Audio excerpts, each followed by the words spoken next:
జై సాయి మాస్టర్, జై బాపూజీ మహారాజ్. శ్రీ త్రైలింగ స్వామి జీవిత చరిత్ర ఉపదేశాలు నడియాడే శ్రీ కాశీ విశ్వనాథుడు. కృతజ్ఞత. పుష్య శుక్ల ఏకాదశి 1607లో జన్మించి 280 సంవత్సరాలు జీవించి పుష్య శుక్ల ఏకాదశి 1887 ఏడిలో సిద్ధి పొందినారు. కాశీకే నచల్ విశ్వనాథ్, నడియాడే శ్రీ కాశీ విశ్వనాథుడు అని హిందీ గ్రంథరాజాన్ని మేము తెలుగులో అనువదించడానికి సమ్మతి తెలియపరిచిన శ్రీ త్రైలింగ స్వామి మఠ్ వారణాసి వారికి, హిందీలో ఈ గ్రంథాన్ని రాసిన శ్రీ కాళీమోహన్ ముఖోపాధ్యాయ, డాక్టర్ ఇలా సిన్హా వారికి మా కృతజ్ఞతలు. ఇందులో గ్రంథంలోని అంశాలను మాకు తెలుగులో అనువదించడానికి సహకరించిన శ్రీ రాధాకృష్ణ, శ్రీ సుబ్రహ్మణ్య శర్మ, శ్రీ సమీర్ గారికి, గ్రంథ ముద్రణకు సహకరించిన ఉదారులు, ఈ గ్రంథాన్ని అందంగా ముద్రించి ఇచ్చిన వారికి మా కృతజ్ఞతాభివందనాలు. శ్రీ సాయిలీలా పబ్లికేషన్స్. ముందు మాట. గురువు యొక్క అనుగ్రహ ఆశీసులతో చేసిన యాత్రలు సత్ఫలితాలు ఇస్తాయని పూజ్యశ్రీ ఎక్కిరాల భరద్వాజ మాస్టర్ గారు శ్రీ గురు చరిత్రలో రాశారు. ఎన్నో జన్మల పుణ్యం వలన మాస్టర్ గారి దర్శన భాగ్యం వారు రాసిన గ్రంథాలకు వ్రాతప్రతిని రాసే భాగ్యాన్ని కలిగించారు. ఒక గురువారం రాత్రి మాస్టర్ గారికి పూలమాల వేసి ప్రసాదం ఇచ్చి నమస్కారం చేసుకుని వారితో, మాస్టర్ గారండి, ఇప్పుడు మీరు నాకు సాక్షాత్ భగవంతుడనే భావం కలుగుతున్నది అని అన్నాను.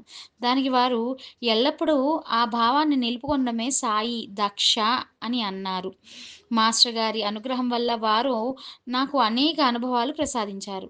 వాటిని వారు నేను నాచే రాయించుకున్న శ్రీ సాయి నాటిన కల్పవృక్షం, మాస్టర్ అంటే దైవం, గురు భరద్వాజ బృందావనం లో పొందుపరచడం జరిగింది. వారు నాతో ఒకసారి నీ అనుభవాలన్నీ రాసి పెట్టుకో అని అన్నారు.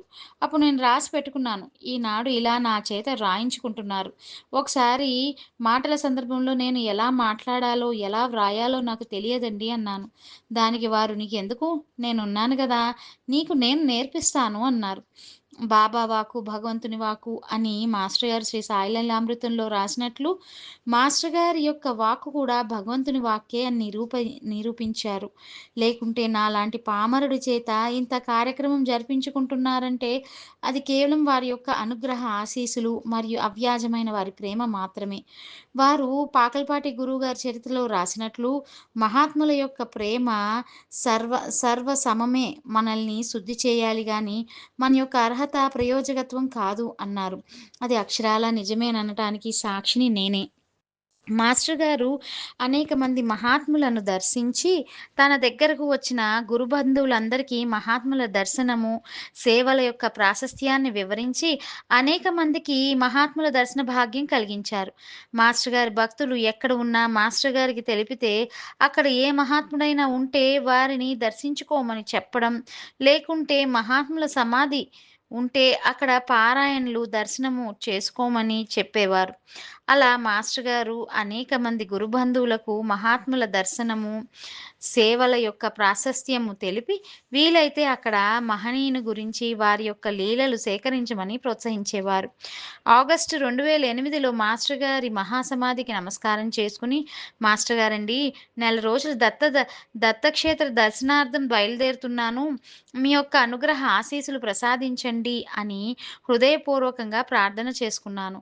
మాస్టర్ గారి యొక్క అనుగ్రహ ఆశీస్సులు ఫలితమా అన్నట్లు షిరిడీలో దత్తస్వామికి ప్రదక్షిణం చేసుకుని మీ యొక్క ఆశీస్సులు ప్రసాదించండి అని ప్రార్థిస్తూ దత్తస్వామి పాదాలకు నమస్కారం చేసుకుంటూ ఉండగా శ్రీ దత్తస్వామి తల నుండి ఒక గులాబీ పాదాల వద్ద పడింది. స్వామి యొక్క అనుగ్రహ సూచకంగా అది నేను పదిలపరుచుకున్నాను. మాస్టర్ గారి యొక్క అనుగ్రహం ఉంటే త్వరలో శ్రీ దత్తక్షేత్ర సందర్శనము అనే గ్రంథంలో దత్తక్షేత్రాలు, వాటి వివరాలు, నాకు మాస్టర్ గారు ప్రసాదించిన అనుభవాలు మీతో పంచుకునే భాగ్యం ప్రసాదిస్తారని ఆశిస్తున్నాను. మాస్టర్ గారి దయ వల్ల కాఠ్మండూలో శ్రీ అనసూయామాత తపోక్షేత్రము, అక్కడ దత్తమందిరం దర్శనం చేసుకున్నాను. అక్కడ నుండి వారణాసి వచ్చి విశ్వేశ్వర దర్శనం చేసుకున్నాను. మాస్టర్ గారు నా చేయి గ్రంథాన్ని తెలుగులో వ్రాయించుకోవడానికా అన్నట్లు నాకు పునర్జన్మ ప్రసాదించిన లీల ఒకటి చెప్తాను. నేను నా తోటి వచ్చిన గురు బంధువులందరూ కలిసి ఒక పడవలో వారణాసిలో మాట్లాడుకుని 64 ఘాట్లు దర్శించుకున్నాము. పడవ ఒక చోట ఆపితే మేము స్నానం చేసుకుని విశ్వేశ్వర దర్శనం వెళ్తామని చెప్పాము. అతను సీతమ్మ ఘాటు దగ్గర ఆపి స్నానం చేయమని చెప్పాడు. మేమందరము దిగాము. గంగ ఒడ్డున గంగమ్మ తల్లికి దీపారాధన చేసి పూలు వదిలి నమస్కారం చేసుకోండి అని అక్కడ వెలిగించిన దీపం, పూలు అమ్ముతున్నారు. నేనవి తీసుకుని కొద్ది ముందుకు వెళ్ళి వదలాలని వెళ్ళాను. అంతే కాలు క్రింద మట్టి జారిపోయింది. ఒక్కసారి నాకు భయం వేసింది. 2, 3 సార్లు మునిగి లేచాను. మా తోటి వారందరూ పెద్దగా అరుస్తున్నారు. అక్కడ స్నానం చేస్తున్న ఒక వ్యక్తి చెయ్యి అందించడానికి కొద్దిగా సంశయిస్తూనే చెయ్యి చాపాడు. నేను అతని చెయ్యి పట్టుకుని మెల్లగా మా వాళ్ళని కలిశాను. అందరూ "ఎంత ప్రమాదం తప్పింది! లేకుంటే నీవు గంగలో కొట్టుకుపోయేవాడివే" అన్నారు. నాకు చెయ్యి అందించిన వ్యక్తికి కృతజ్ఞతలు తెలుపుకున్నాను. ఆ రూపంలో మాస్టర్ గారే నన్ను కాపాడారు. మాతో స్నానం చేస్తున్న మాతో స్నానం చేస్తున్న వారు హిందీలో నాతో "గంగమ్మ మిమ్మల్ని తన ఒడిలోకి తీసుకుంది. కానీ ఎందుకో మరి మళ్ళీ మిమ్మల్ని వదిలేసింది" అన్నారు. లేకుంటే ఈరోజు మీతో స్వామి లీలలు పంచుకునే భాగ్యం ఉండేది కాదు. మాస్టర్ గారు మరికొంతకాలం నాతో సేవ చేయించుకోవడం కోసమే నాకు పునర్జన్మ ప్రసాదించారు. మరుసటి రోజు త్రైలింగ స్వామి మఠానికి వెళ్ళి, అక్కడ శ్రీ గురు చరిత్ర పారాయణ పూర్తి చేసుకున్నాను. స్వామి సమాధికి 108 ప్రదక్షిణాలు చేసుకున్నాను. స్వామి మఠానికి సంబంధించిన మఠ నిర్వాహకుడిని స్వామి యొక్క చరిత్ర ఉందా అని అడిగాను. వారు స్వామి చరిత్ర హిందీలో ఉన్నది ఇచ్చారు. తెలుగులో మా దగ్గర లేదు. మాలాంటి వారికి స్వామి గురించి తెలుగులో ఉంటే తెలుసుకోగలుగుతాము. కావున మీరు అనుమతి ఇస్తే తెలుగులోకి అనువదిస్తాము అని అడిగాను. వారు స్వామి గురించి అందరూ తెలుసుకుని వారి యొక్క అనుగ్రహానికి పాత్ర కా పాత్రులు కావాలనే మా కోరిక. కనుక మీరు తెలుగులో అనువదించుకోవచ్చు అని చెప్పారు. ఇంతకు ముందు కూడా తెలుగులో ఒకరు రాశారు అని అన్నారు. కానీ మాకు అవి లభ్యం కావటం లేదు అన్నాను. స్వామి దయ వల్ల తెలుగులోకి అనువదించి గురు భక్తులందరికీ శ్రీ స్వామి చరిత్ర అందించడానికి వారు నన్ను నిమిత్త మాత్రులుగా వినియోగించుకున్నందుకు స్వామికి నా హృదయపూర్వక కృతజ్ఞతలు తెలుపుకుంటున్నాను. మహాత్ముల దర్శనము, సేవల యొక్క ఫలితము ఎంత గొప్పదో స్వామి చరిత్రలో ఒక లీల ద్వారా తెలియబరిచారు.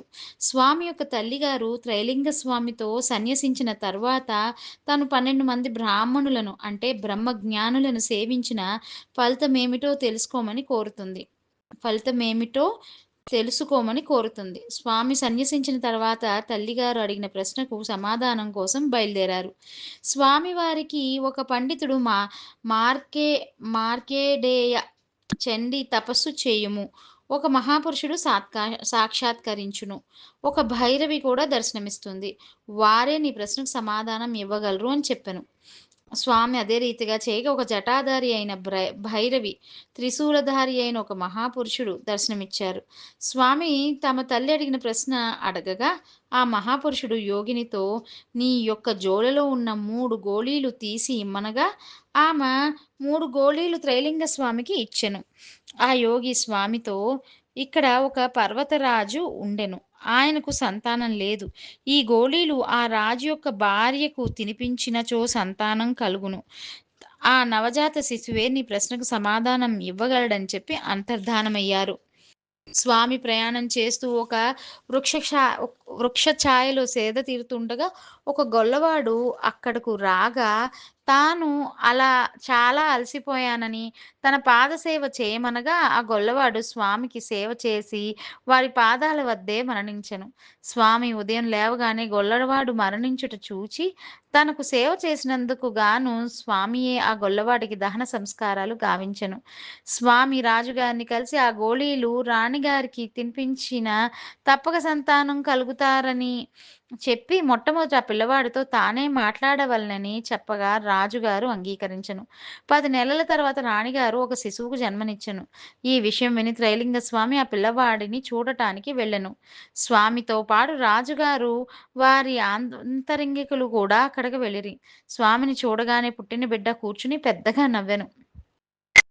స్వామి ఆ పిల్లవాడిని తన తల్లి 12 మంది సద్బ్రాహ్మణులకు చేసిన సేవ యొక్క ఫలితము అడగగా, ఆ పిల్లవాడు నేను ఒక మహనీయుని పాద సేవ చేసి తిని, ఆ సేవా భాగ్యం వలన గొల్ల కులంలో పుట్టిన నేను ఇప్పుడు రాజవంశంలో జన్మించి ఇంతటి జ్ఞానం పొందితిని. 12 మంది బ్రాహ్మణుల సేవ చెప్పతరమా అని అనెను.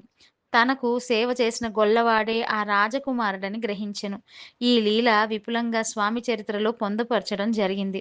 శ్రీ శ్రీ శ్రీ శ్రీ త్రైలింగ స్వామి ఈ లీల ద్వారా మహాత్ములను ఆశ్రయించడం, సేవించటం ఎంతటి గొప్ప ఫలితమో మనకు తెలియబరిచారు. మాస్టర్ గారు కూడా మహాత్ములను దర్శించడం, సేవించడం, వారి చరిత్ర పారాయణ మనకు విధించడంలోని అంతరార్థము ఇదే. మహాత్ముల చరిత్ర పారాయణ కూడా మహాత్ముల సాన్నిధ్యాన్ని ప్రసాదిస్తుంది. కనుక పవిత్రమైన శ్రీ శ్రీ శ్రీ శ్రీ త్రైలింగ స్వామి జీవిత చరిత్ర పారాయణ ద్వారా గురుబంధువులందరూ కూడా స్వామి సాన్నిధ్యం పొంది వారి యొక్క అనుగ్రహానికి పాత్రులు కాగలరని హృదయపూర్వకంగా విన్నవించుకుంటున్నాను. మాస్టర్ గారి దయ వల్ల ఇంతటి మహనీయుల చరిత్ర అనువదించబడడం నా అదృష్టంగా భావిస్తున్నాను. మాస్టర్ గారికి నా శతకోటి వందనాలు సమర్పిస్తూ శ్రీ సాయి మాస్టర్ సేవలో వి హరిహరనాథ్ ఒంగోలు. నివేదన. శ్రీ సాయినాథుడు సద్బ్రాహ్మణుడైన మేగునికి ప్రాతకాలంలో త్రిశూల సహిత శివలింగం దర్శనం ప్రసాదించి శివపూజా విధానాన్ని ఉపదేశించారు. మేగుడు ఈ స్వప్న వృత్తాంతాన్ని శ్రీ సాయినాథునికి విన్నవిస్తుండగా సరిగ్గా సమయానికి కాకాసాహెబ్ దీక్షిత్ ఒక శివలింగాన్ని బాబా దగ్గరకు తీసుకురాగానే బాబా అదిగో శివుడు పూజించుకోమని మేగుడుతో అన్నారు. మేగుడు జీవితాంతం శివపూజ చేసి శ్రీ సాయినాథుని సన్నిధిలో సద్గతి పొందాడు. ఆ శివలింగమే గురుస్థానంలో ప్రతిష్ఠించబడినది. మన ఆంధ్రదేశంలో విజయనగరం జిల్లాలో 17వ శతాబ్దంలో హోలియా అనే ప్రాంతంలో నృసింహధర విద్యావతి అనే పుణ్య దంపతులకు 12 సద్బ్రాహ్మణుల సేవా తపఫలంగా శివానుగ్రహంతో జన్మించిన మహనీయుడే శ్రీ శ్రీ శ్రీ శ్రీ త్రైలింగ స్వామి. శ్రీ గురుచరిత్రలో శ్రీపాదస్వామి ఆదేశంతో జీవితాంతం శివపూజ చేసిన పుణ్యాత్మురాలు మరుజన్మలో అంబికగా జన్మించి శ్రీపాదస్వామిని తన పుత్రునిగా నృసింహ సరస్వతి రూపంలో స్వామికి జన్మనిచ్చి దత్త సాంప్రదాయ అవతార పరంపర కొనసాగించే అదృష్ట భాగ్యాన్ని మనందరికీ అందించిన పుణ్యాత్మురాలు ఆ మహాతల్లి. శివ అంటే పూర్ణమైనది, స్వచ్ఛమైనది, పవిత్రమైనది, అనంతమైనది, శాశ్వతమైనది, అన్యమైనది అనగా అన్యమంటూ లేని సర్వానికి ఆధారమైన చైతన్యం. తనకు తానే అనేకమవ్వాలని సంకల్పమే ఈ విశ్వంగా అవతరించిన జ్ఞాన రూపం, శివస్వరూపం. అన్యము లేదు గనుక పరిమితి కారణంగా జనించే రాగ, ద్వేష, భయ, స్వార్థాది వికారాలు ఉండవు. ఆ రాగం లేని వైరాగ్య భావనకు సంకేతకంగా భస్మభూషితుడైన తపస్వి మహాయోగి బ్రహ్మీభూత శ్రీ శ్రీ శ్రీ త్రైలింగ స్వామి శ్రీ ఆదిశంకరాచార్యుల వారు దశశ్లోకి అనే స్థుతిలో సాంబ పరబ్రహ్మను ఇలా స్తోత్రం చేశారు. శ్రీ త్రైలింగ స్వామి చరిత్ర పారాయణ చేస్తే శ్రీ శంకరాచార్యులు చెప్పిన స్తోత్రానికి శ్రీ స్వామికి సరిగ్గా సరిపోతుంది.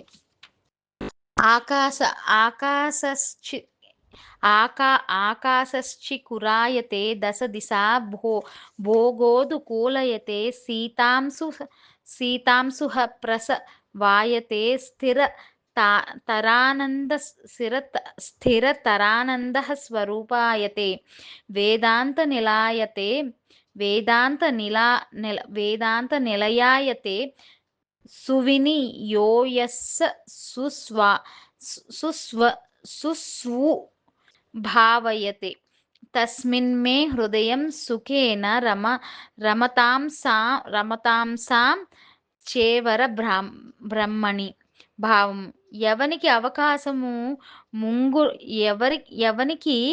ఆకాశము ముంగురులు అగునో, విస్తృతమైన దశ దిశలు తెల్లని పట్టు వస్త్రమగునో, చంద్రుడు ఆభరణమగునో, నిత్యానందము స్వరూపమగునో, చక్కని వినయము స్వభావమగునో, ఆ సాంబ పరబ్రహ్మయందు నా హృదయము సుఖముగా లగ్నమగుగాక.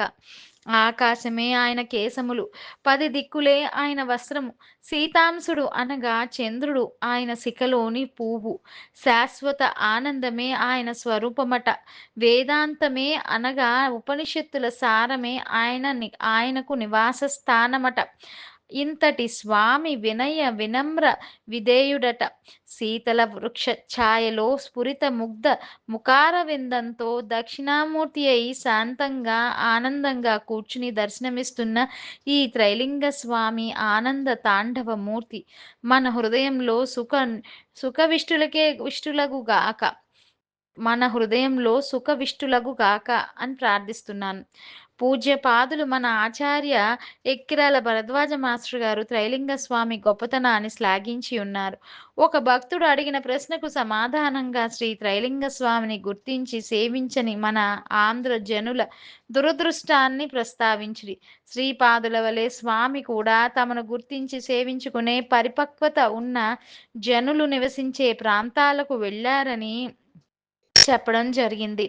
ఇలాంటి స్వామి జీవిత చరిత్రను మన ఆంధ్రదేశానికి పరిచయం చేయాలనే ప్రేరణ కలిగించిన శ్రీ సాయినాథునికి ఆశీర్వదించిన మాస్టర్ గారికి, కార్యరూపం దాల్చడానికి నిమిత్తమాత్రుడైన హరికి కృతజ్ఞతాపూర్వక నా వందనాలు. మీ గురుబంధువు బి రాధేశ్యాం, ఒంగోలు. శ్రీ గురువందనం.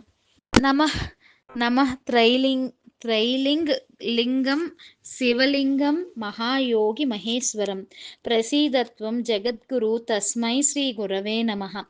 నమః యోగానందే మహానందం శివానందే శక్తిప్రియం జ్ఞానభక్తి ప్రియం ప్రియం తస్మై శ్రీ గురవే నమః. నమః జ్ఞానచక్షు దివ్య దానం చరాచర గురు జ్ఞానం భూత్ భ్రాంతి ఉపసన్నై తస్మై శ్రీ గురవే నమః. నమః స్పృష్ట కల్పే చతుర్ముఖం స్థితి కల్పే చతుర్భుజం నిర్వికల్పే మహేశ్వరం తస్మై శ్రీ గురవే నమః. నమః పరబ్రహ్మ కల్పాతీతం కోటి కల్ప అంకస్థితం గురుదేవ్ పరం బ్రహ్మ తస్మై శ్రీ గురవే నమః. నమః గురుదేవ్ గర్వహరం సర్వ పాపహరం హరం మోక్షదేవ్ మహేశ్వరం తస్మై శ్రీ గురవే నమః. త్రైలింగ స్వామి జీవిత చరిత్ర ఉపదేశాలు. ఈయన జై సాయి మాస్టర్. శ్రీ త్రైలింగ స్వామి వారి జీవిత చరిత్ర ఉపదేశాలు. శివరాముల వారి తల్లి మరణము తర్వాత సన్యాసం తీసుకొనవలనని సంకల్పించుకొనెను. హఠాత్తుగా వారికి తల్లి చెప్పిన ఒక విషయం గుర్తుకు వచ్చెను. అదేమనగా తల్లి వారితో ఇట్లు చెప్పి ఉండెను. చూడు బాబు, మాకు సంతానం లేనప్పుడు గౌరీ శంకరులను ఆరాధించినాము. అప్పుడే విధానపూర్వకముగా 12 మంది బ్రాహ్మణులకు సేవ చేసితిమి. ఆ తర్వాత నా పుత్రునిగా నీవు జన్మించినావు. కానీ మాకు 12 మంది బ్రాహ్మణుల సేవ యొక్క ఫలితం ఏమిటన్నది తెలియటలేదు. నీవు సన్యాసం గ్రహించిన మీదట మొదటగా ఈ విషయం తప్పక తెలుసుకొనవలనను ఇది నా కోరిక. తప్పక తెలుసుకునవలను. ఇది నా కోరిక. నా ఈ మాటలు ఎల్లప్పుడూ గుర్తుంచుకొనవలను. తల్లి చెప్పిన మాటలను గుర్తు చేసుకొనిన గణపతి స్వామి ఇంక తీర్థాటనము కొరకు బయలుదేరి కాశీకి చేరును. వారు కాశీలో పెద్ద పెద్ద పండితులతో తన తల్లి యొక్క ప్రశ్నకు జవాబు అడుగసాగెను. కానీ వారెవరూ సమాధానం ఇవ్వలేకపోయిరి. కాశీలో ఒక పండితుడు వారితో ఇట్లు చెప్పాను. నీవు బెంగాల్ వెళ్ళి అక్కడ బర్ధ్వానా జిల్లాలో కటవా నగరంలో గంగా తీరమున ఉద్ధరన్పూర్ అనే పేరుగల ఒక మహా శ్మశానం ఉన్నది. అక్కడ రఘునాథ భట్టాచార్యులనే పేరుగల స్మార్త పండితుడు నూతన స్మృతి గ్రంథమును రచించుచున్నారు. వారు నీ ప్రశ్నకు సమాధానం ఇవ్వగలరు.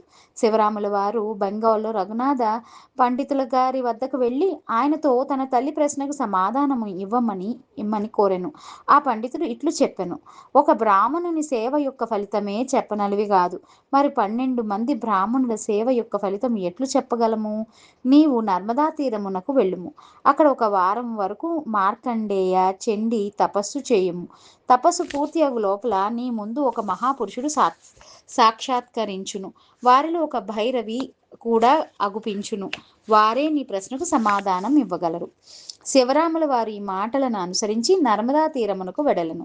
అక్కడ ఒక నిర్జన శాంత స్థలమునందు కూర్చొండి సూర్యోదయమునకు ముందుగా మార్కండేయ చండీ తపస్సు ప్రారంభించెను.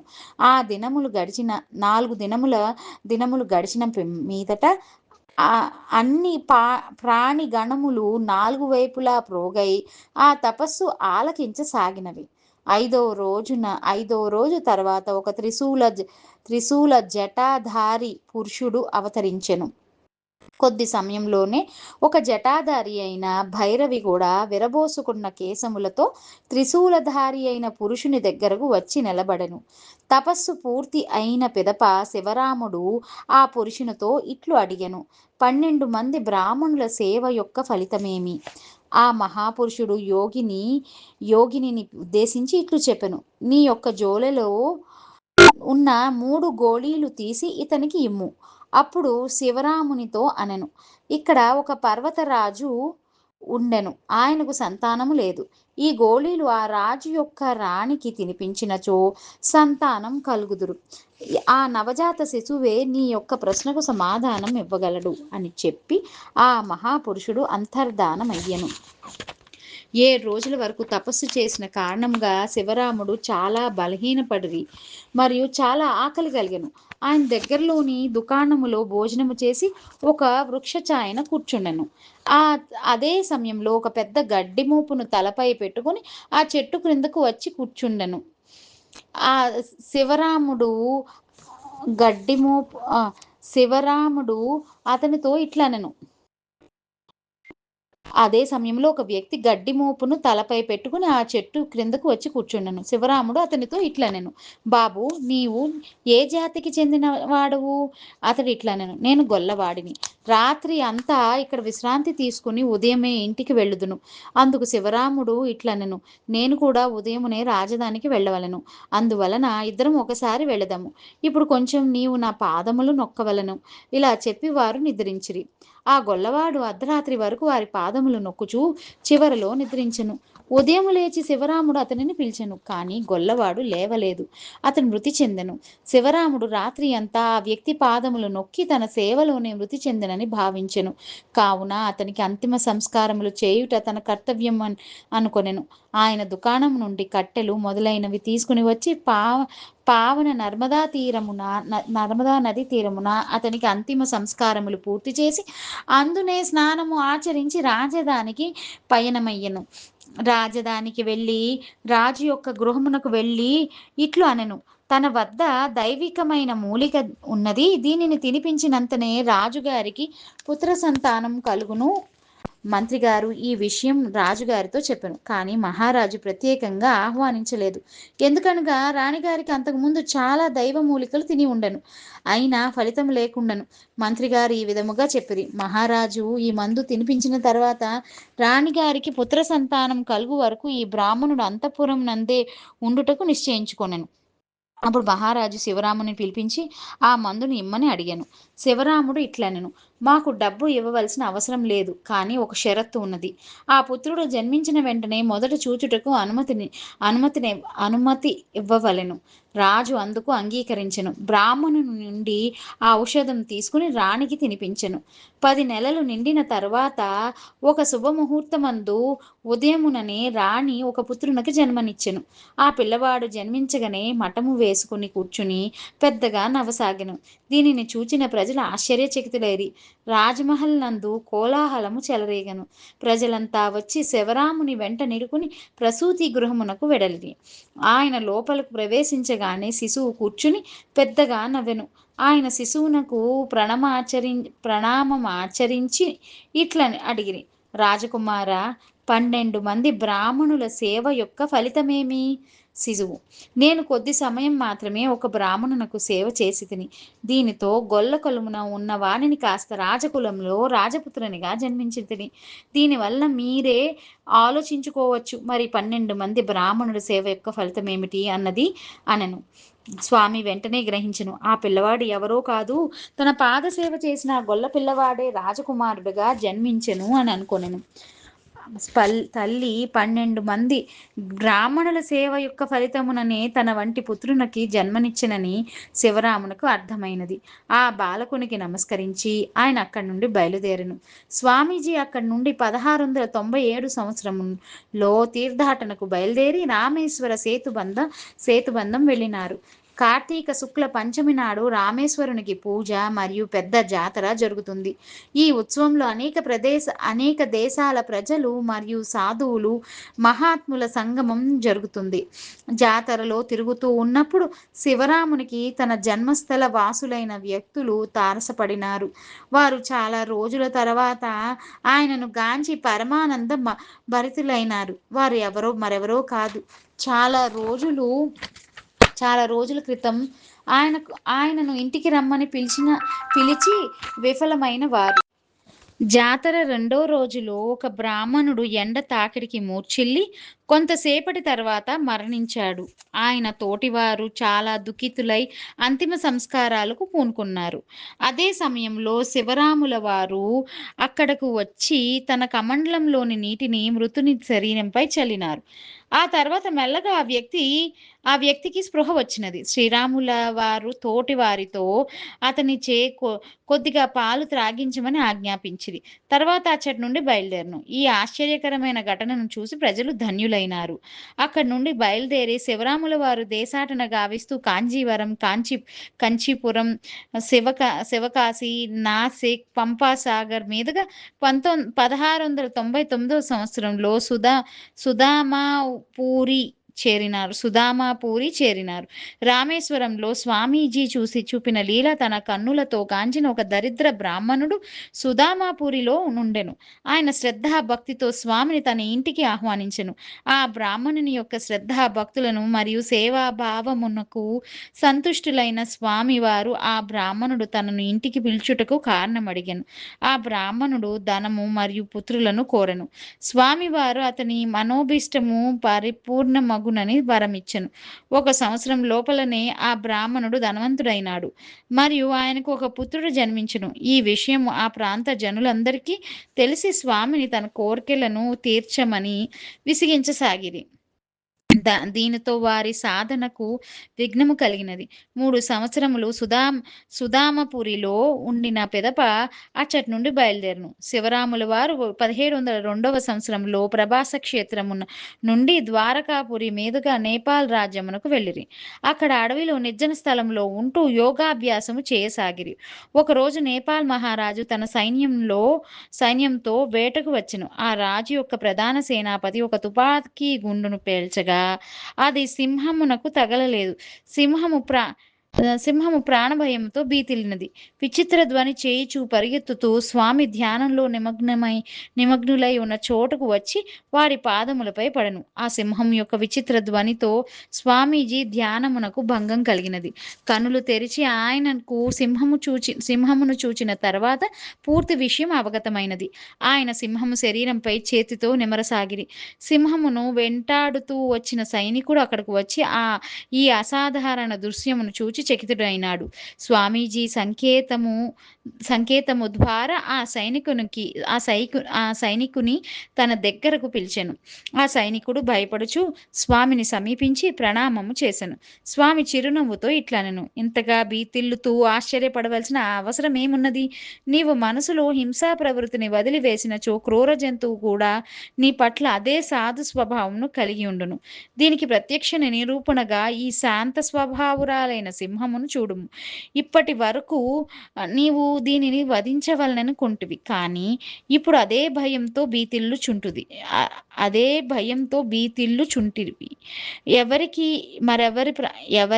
మరెవరి ప్రాణములను తీసే అధికారం లేదు. ఒకవేళ ఉంటే నీవు ఇంతకు ముందే దీనిని వధించి ఉండేవాడివి. ఈ ప్రపంచంలో ప్రాణులన్నీ సమానమే. నీ అనుచరుల వద్దకు వెళ్ళుము. హింసా ప్రవృత్తిని వదిలివేయుటకు ప్రయత్నించుము. స్వామీజీ యొక్క మాటలు విని ఆ సైనికుడు నిరుత్తరుడయ్యెను. అతడు స్వామి యొక్క చరణ జలమును తీసుకుని వారి ఉపదేశమును మనస్సును నింపుకొని అక్కడి నుండి వెళ్ళెను. నేపాల్ మహారాజు సైనికుని ద్వారా పూర్తి విషయములను విని ఆశ్చర్యపడెను. నేపాలన్న రాజు ధర్మపరాయణుడు. స్వామి యొక్క ఈ విధమైన అసాధారణమైన సామర్థ్యం గురించి విని వారి దర్శనం చేసుకొనవలెనని ఉత్సాహపడిరి. ఒకరోజు ఆయన పరివారమును తీసుకొని స్వామి వద్దకు వెళ్ళెను. స్వామీజీకి బహు విలువైన రత్నములు, ధనము మొదలైనవి కానుకలుగా వారి చరణములకు అర్పించి ప్రణామము చేసెను. స్వామి కనులు తెరిచి రాజును, సైనికులను వీక్షించి చిరునవ్వు నవ్వెను. కానీ రాజు ఇచ్చిన బహుమతులను చేతితో నైనా తాకలేదు. విశ్వంభరుని రత్న భండాగారములోని అమూల్య రత్నములను అనుభవించుచున్న వారిని ఈ నశ్వర పార్థివ ద్రవ్యములు ఆకర్షింపగలవా? స్వామి స్వామి రాజును ఉచిత రీతిన సత్కరించి సదుపదేశములు చేసెను. మెల్లమెల్లగా స్వామివారి అలౌకిక కార్యములు, అసాధారణ లీలలు రాజ్యంలో ప్రచారం జరుగుటచే చాలా మంది ప్రజలు ఆయన వద్దకు వచ్చుచుండ్రి. దీని వలన వారి పారమార్థిక కార్యమునకు భంగం కలుగుచుండేటిది. అందువలన వారు నేపాల్ రాజ్యమును విడవవలసి వచ్చెను. అక్కడి నుండి బయలుదేరి 1707 సంవత్సరంలో స్వామి భీమరథి తీర్థము చేరుకున్నారు. ఆ సమయమున సన్యాసం తీసుకొనవలెనని, సద్గురు ఫలమును పొందవలెనని బలీయమైన కోరిక కలిగెను. అదే సమయమున అక్కడకు శృంగేరి మఠాధిపతులు విద్యానంద సరస్వతి స్వామి వారు అక్కడకు వచ్చిరి. శివరాముల వారు అక్కడికి చేరి వారి యొక్క శివతుల్యమైన బ్రహ్మ తేజస్సును, ధీర గంభీరమైన ముఖార విందమును గాంచి మోహితులైరి. తన కోర్కెను వారికి విన్నవించి ఆత్మ సమర్పణ గావించిరి.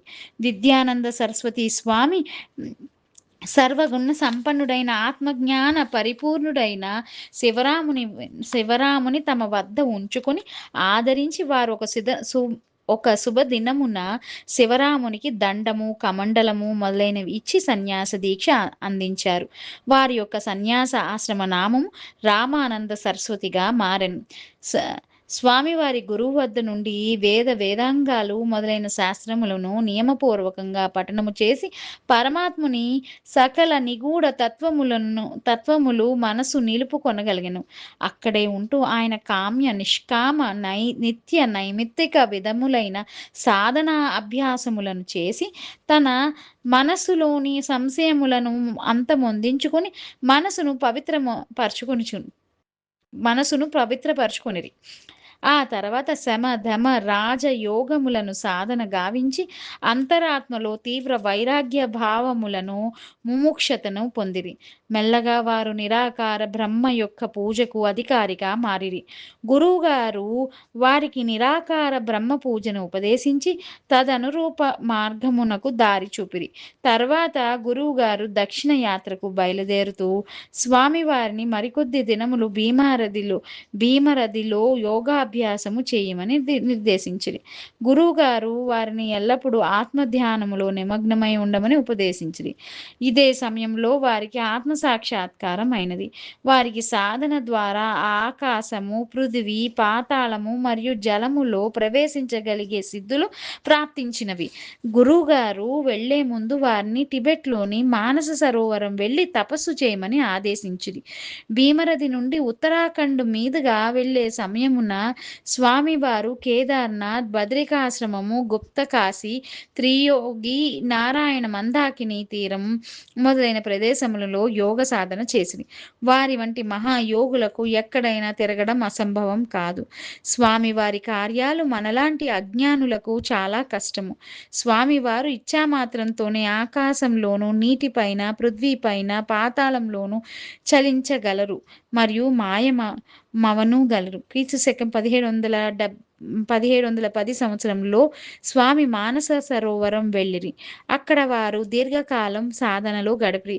అదే సమయంలో ఒక రోజున మానస సరోవరంలో ఒక విధవరాలు తన 7 సంవత్సరాల ఏకైక మృత పుత్రుని శరీరమును అంతిమ సంస్కారములకు తెచ్చి పెద్ద పెట్టున రోదించసాగెను. ఆమెకు ఆ పిల్లవాడు మినహా ప్రపంచంలో మరెవ్వరూ లేరు. అతను క్రితం రాత్రి పాము కాటు వలన మృతి చెందెను. శ్మశానంలోకి వెళ్ళి అందరూ ఆ పిల్లవానికి అంతిమ సంస్కారం చేయుటకు ఉపక్రమించిరి. అదే సమయంలో స్వామివారు అక్కడ ప్రత్యక్షమైనారు. వారిని చూచి ఆ విధవరాలు తన దుఃఖమును మరిచి ఆ దేవతామూర్తి వైపు తదేకముగా చూడసాగెను. ఆమె అంతరాళములో చిగురాశ మొలకెత్తెను. ఆ మహాత్ముడు తన మృత పుత్రునకు ప్రాణదానం చేయగలరని అనిపించెను. ఆమె తన పుత్రుని స్వామివారి పాదములపై పరుండబెట్టి పుత్రునికి ప్రాణభిక్ష పెట్టమని వేడుకొనెను. ఆ విధవరాలి దుస్థితిని గమనించి స్వామివారి దయార్థ హృదయం కరుణతో ఉప్పొంగెను. స్వామి ఆ బాలుని శరీరమును స్పృశించెను. వారి స్పర్శ మాత్రముననే మృత బాలకునిలో కదలిక వచ్చి లేచి కూర్చునెను. ఈ దృశ్యము చూచి విధవరాలు స్వామివారి పాదములపై పడి తన ఆనందాశ్రువులతో స్వామివారి పాదములు అభిషేకము గావించెను. ఈ ఘటనను చూచిన శ్మశానంలోని పురజనులు నిశ్చేష్టులైరి. స్వామివారు అందరికీ ఉపదేశం ఇచ్చి ఆ విధవరాలిని ఆనందంగా ఇంటికి వెళ్ళమని చెప్పిరి. తర్వాత 1726 సంవత్సరంలో స్వామివారు నర్మదా తీరంలో మార్కండేయ ఋషి ఆశ్రమమునకు వచ్చి ఉండసాగెను.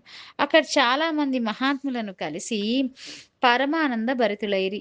ఈ ఆశ్రమంలో కాకి బాబా అనే పేరు గల ఒక మహాపురుషుడు చాలా రోజుల నుంచి అచట నివసించుచుండెను. వారు రోజు నర్మదా తీరమునకు వెళ్ళి యోగాభ్యాసము చేసేడివారు. ఒకరోజు నదీ తీరమునకు వారిద్దరూ వెళ్ళి చూడగా నర్మదా నదిలోని నీరు పాలవలే కనిపించసాగెను. త్రైలింగ స్వామి ఆ నర్మదా నదిలోని పాలను తన దోసిట్లో పట్టుకుని సేవించుట చూచిన కాకి బాబాకు తాను కూడా ఆ పాలను సేవించవలనని అనిపించినది. కాకి బాబా పాలను స్వీకరించబోగా అవి తిరిగి రూపమున నీరుగా మారిపోయినవి. కాకి బాబా పాలను స్వీకరించబోగా ఈ ఈ ఈ ఆశ్చర్యకరమైన ఘటనను చూచిన కాకి బాబా కొంతసేపు నిశ్చేష్టులైరి. తర్వాత ఆశ్రమమునకు వెళ్ళి ఆశ్రమవాసులైన మహాత్ములకు ఈ ఆశ్చర్యమైన లీల చెప్పెను. ఆశ్రమవాసులు స్వామివారిని చూచి మంత్రముగ్ధులైరి. మునుపటి కంటే వారిలో త్రైలింగ స్వామి పట్ల శ్రద్ధ అధికమైనది. జై సాయి మాస్టర్.